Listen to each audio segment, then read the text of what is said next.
রাত্রে ঘন ঘন প্রস্রাব হওয়া, এটা ঘুমানোর আগে না।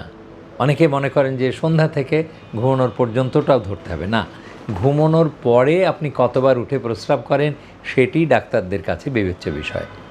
কাজেই ঘুমানোর পরে সকালে ওঠা পর্যন্ত যে কয়েকবার প্রস্রাব করবেন সেটিকেই আমরা বলবো নকটার্নাল ফ্রিকোয়েন্সি বা নকচিউরিয়া, যে নামেই ডাকেন না কেন।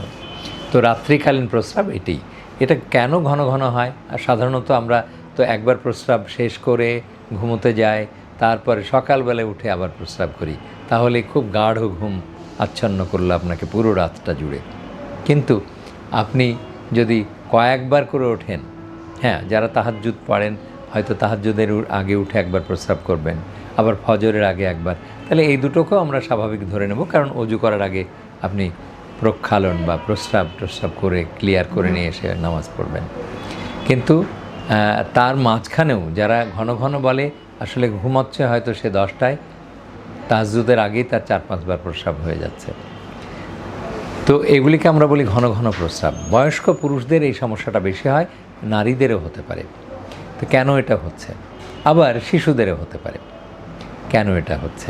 প্রথম কথা হচ্ছে আপনি ঘুমোতে যাওয়ার আগে কি খাচ্ছেন, অথবা ডিনার বা নৈশকালীন রাত্রিকালীন খাবারের কতক্ষণ পরে ঘুমাতে যাচ্ছেন, এটি হলো প্রথম কথা।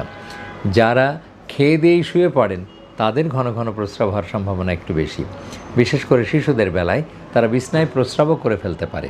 কাজেই সব শিশুকে অভ্যাস করাতে হবে যে খাওয়ার অন্তত 1.5 থেকে 2 ঘন্টা পরে ঘুমোতে যাবে এবং ঘুমানোর আগে প্রস্রাব ক্লিয়ার করে তারপরে ঘুমোতে যাবে। তাহলেই আর বেড ওয়েটিং বা এনিউরেসিস বা নৈশকালীন বিছনায় প্রস্রাব হওয়ার সম্ভাবনা কমে যাবে। প্রত্যেকেরই এই অভ্যাসটা করা উচিত। আবার বয়স্ক নারী পুরুষেরা ঘুমোতে যাওয়ার আগে 1 গ্লাস দুধ, অর্থাৎ 250 মিলিগ্রাম বা 1 পোয়া দুধ খেয়ে ফেলছেন। তারা মনে করে যে এটাই হয়তো স্বাস্থ্যকর। বিশেষ করে বাসর রাতে যাওয়ার সময়ও আমরা জামাইদেরকে 1 গ্লাস দুধ খেতে দেই। এই প্রত্যেকটাই অস্বাস্থ্যকর পদ্ধতি, কারণ ঘুমোতে যাওয়ার সময় যদি আপনি 1 গ্লাস দুধ বা 1 গ্লাস পানি খেয়ে ঘুমোতে যান, তাহলে অবশ্যই আপনাকে রাত্রে কয়েকবার উঠে প্রস্রাব করতে হবে। এগুলি হলো ফিজিওলজিক্যাল কারণ, এগুলি কোনো রোগ নয়। আপনি অভ্যাসটা পরিবর্তন করলে, মানে আপনার লাইফস্টাইলটা পরিবর্তন হলেই এই রোগ থেকে মুক্তি পেয়ে যাচ্ছেন। কিন্তু রোগ কখনো কখনো হতে পারে। সিম্পল একই কথা, ইনফেকশান হলে দিন রাত যে কোনো সময় আপনার ঘন ঘন প্রস্রাব হবে। কিন্তু যদি মানসিক অস্থিরতা হয় তাহলে কেবলমাত্র দিনের বেলায় ঘন ঘন প্রস্রাব হবে, রাত্রে ঘুমিয়ে গেলে আপনি নিস্তার পেয়ে যাবেন বা মুক্তি পেয়ে যাবেন এই অত্যাচার থেকে।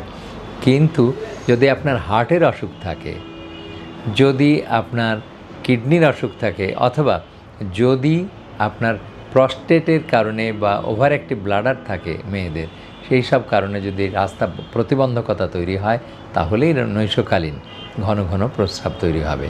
কাজেই যে কোনো ইউরোলজিস্ট আপনি যে সব ইউরোলজিস্টের কাছে যাচ্ছেন, আর নকচিউরিয়া বা নৈশকালীন ঘন ঘন প্রস্রাব তাদের জন্য অত্যন্ত প্রয়োজনীয় একটি তথ্য বা উপাত্ত। এটি জিজ্ঞেস করবে প্রায় প্রতিটি ডাক্তার। এবং রাত্রে যদি আপনি ঘন ঘন একজন 50 বছর ঊর্ধ্বে বয়স যাদের, সেই রকম 50 ঊর্ধ্ব পুরুষের যদি এই সমস্যাটা হয় যে ঘন ঘন রাত্রে তাকে উঠতে হচ্ছে, তাহলে নির্দ্বিধায় এই ইউরোলজিস্ট ধরে নেবেন যে আপনার প্রস্টেট বড় হতে পারে তা বিনাইন অথবা ক্যান্সার। তেমনি মেয়েদের ক্ষেত্রেও প্রস্রাবের রাস্তা প্রতিবন্ধকতা হতে পারে 50 বছর বয়সের পরে।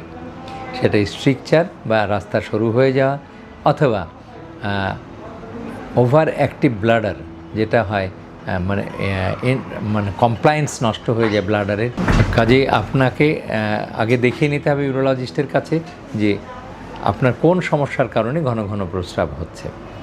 তো এই সমস্যাগুলি নির্ধারণ করতে গেলে অল্প কিছু পরীক্ষা করতে হবে, যে আপনার প্রস্রাবের থলিটা খালি হয়ে যাচ্ছে নাকি ভরাই থাকছে। পেশাব করার পরে আংশিক ভরা থাকে প্রায়শই আমরা লক্ষ্য করি।